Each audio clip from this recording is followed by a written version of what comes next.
대부분의 기업들이 쓰는 용어인데요. 그 뜻이 뭐냐면 2등 기업이 1등 기업을 넘보지 못하도록 그 의지를 꺾어버리는 거예요.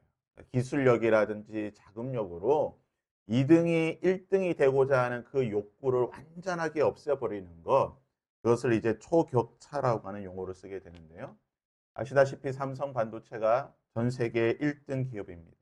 전 세계적인 기술력을 가지고 있는데 중국이라든지 또는 일본이나 또 여러 외국 나라에서 이제 삼성을 이기려고 하다 보니까 삼성이 기술력으로 2등 기업들이 자신들을 넘보지 못하도록 기술의 격차를 벌이는 것을 두고 이런 용어를 쓰게 됩니다.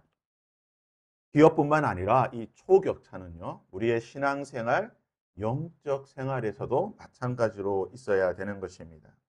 성경을 보게 되면 사탄에 대해 광명의 천사다라는 표현을 쓰고 있습니다.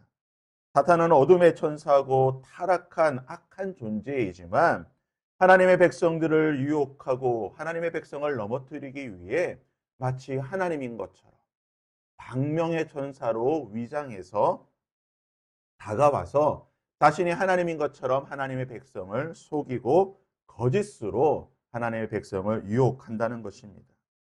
마태복음 4장 8절과 9절에 보면 예수님께서 사탄에게 시험 받으실 때에 사탄이 예수님에게 한 말이 이것입니다.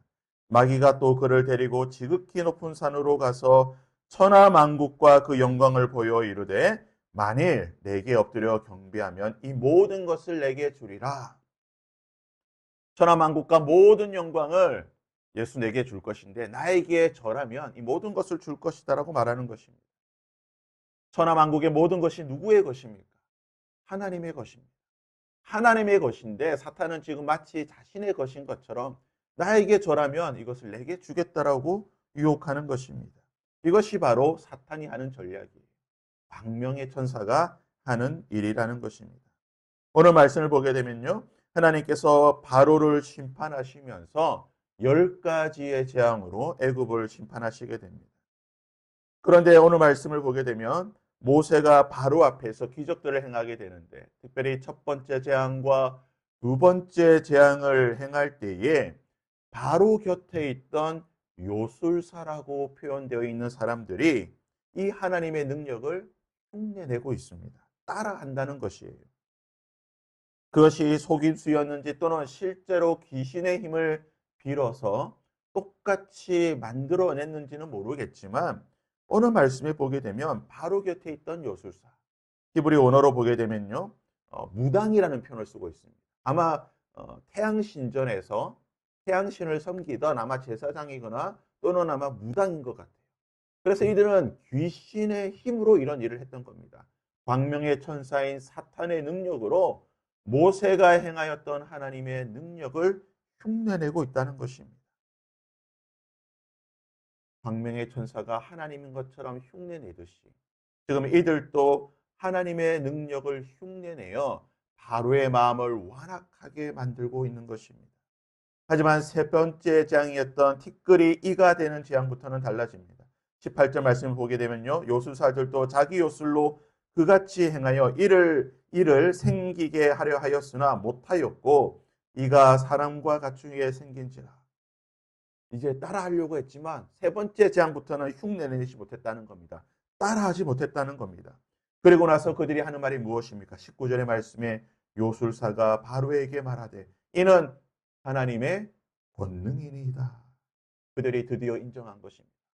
이제 우리는 할 수 없습니다. 지금부터는 하나님의 능력입니다. 이제부터는 하나님께서 하시는 것입니다. 더 이상 우리가 흉내내고 따라하고 모방할 수 없는 참된 하나님의 능력이라고 고백한다는 것입니다. 우리 신앙생활에 이런 일이 있어야 될 줄 믿습니다. 우리의 믿음이 참된 믿음이라고 한다면, 우리가 믿고 있는 하나님이 진짜 하나님이라고 한다면 우리 신앙생활 가운데 이러한 능력이 나타날 줄 믿습니다. 세상 사람들이 때로는 우리를 바라보며 조롱할 수도 있습니다. 네가 예수 믿는 사람이냐? 네까짓 게 뭐라고? 네 믿고 있는 하나님이 무슨 능력이 있느냐고 때로는 조롱할 수도 있고 때로는 우리가 하는 것들을 흉내낼 수 있을 것입니다. 그러나 우리가 하나님을 의지하고 날마다 하나님의 말씀대로 참된 능력의 말씀대로 성령의 능력을 의지하고 살아간다라고 한다면 언젠가는 그들이 반드시 인정하게 될 것입니다. 요술사가 바로에게 말하되 이는 하나님의 권능이니. 오늘 하루 그리고 이번 한 주 우리 앞으로의 삶 속에 이 세상 사람들로부터 여러분이 속해 있는 공동체 속에서 여러분이 매일같이 만나고 생활하는 그 사람들의 입술 가운데에 이러한 고백을 들을 수 있는 여러분의 믿음이 될 수 있기를 바랍니다. 그러기 위해 오늘 하루도 성령의 능력을 의지하고 참된 말씀의 능력을 의지하고 그 말씀대로 살아갈 수 있는 여러분이 될 수 있기를 바랍니다. 언젠가 반드시 이 고백을 듣게 될 것입니다. 우리 시간 함께 이러한 마음으로 하나님 이 고백을 듣는 그날까지 우리가 믿음으로 살며 싸우겠습니다. 그러한 마음의 고백으로 함께 이 찬양으로 함께 찬양하고 함께 기도하는 시간을 갖도록 하겠습니다. 함께 찬양하겠습니다.